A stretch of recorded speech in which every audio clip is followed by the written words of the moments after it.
Bueno, Elsa, entramos en la parte de cuál es el conflicto actualmente. Esta placa que hicimos son datos de la Secretaría de Seguridad Social, y es para mostrar que esta estrategia de aumentos selectivos que dio el gobierno, subiendo básicamente los saberes el haber mínimos, lo que produjo es que la pirámide se achate. Claro. Entonces teníamos que en el 2002 cobraban la mínima, que era irrisoria, eran 150 pesos, claro, si no recuerdo mal. Sí.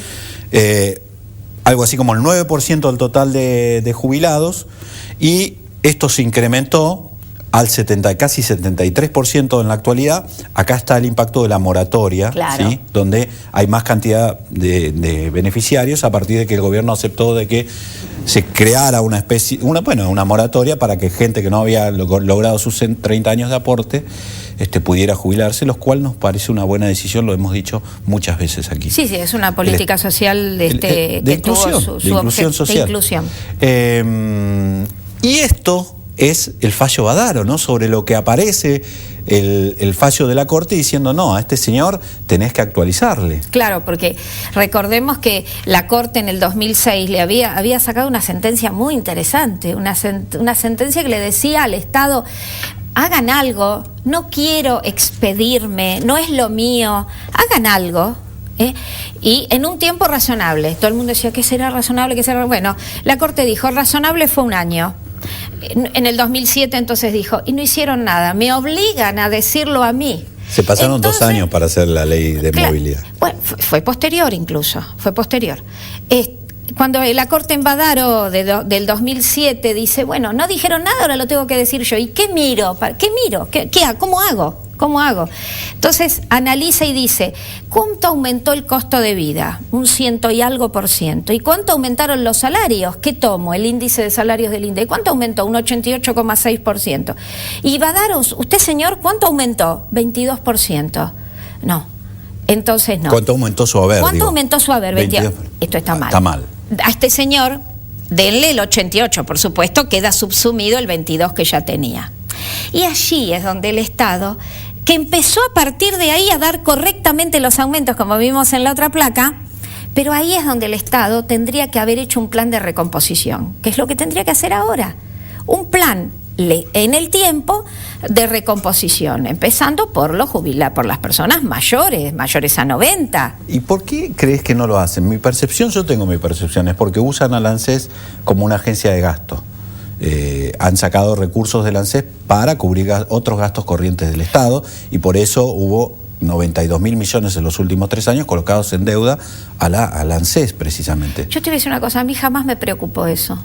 No me preocupa. ¿Por qué no? Porque todos los estados utilizan, entre comillas, la plata de los sistemas jubilatorios. Las platas de los sistemas jubilatorios son fortunas incalculables en los distintos estados.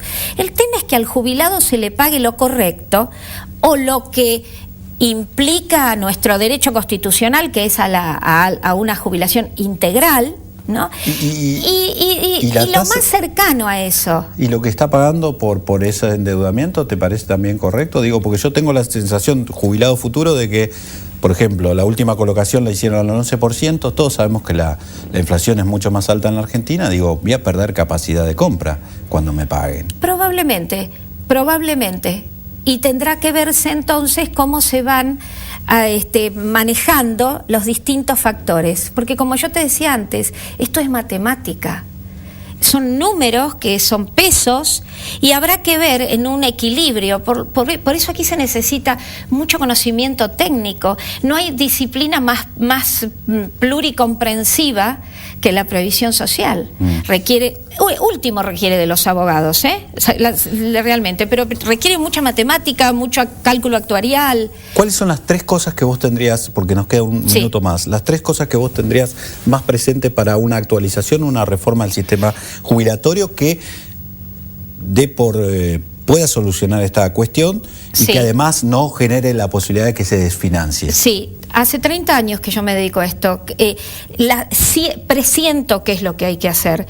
Y lo que hay que hacer inevitablemente es una corrección de la ley para modificar lo que se llama tasa de sustitución. La persona no se puede jubilar con el 50% de su sueldo. Habrá que analizar si se permite o no la continuidad laboral después de la jubilación, porque se alimentan mutuamente esos dos conceptos. Claro. Te pago poco porque te dejo seguir trabajando.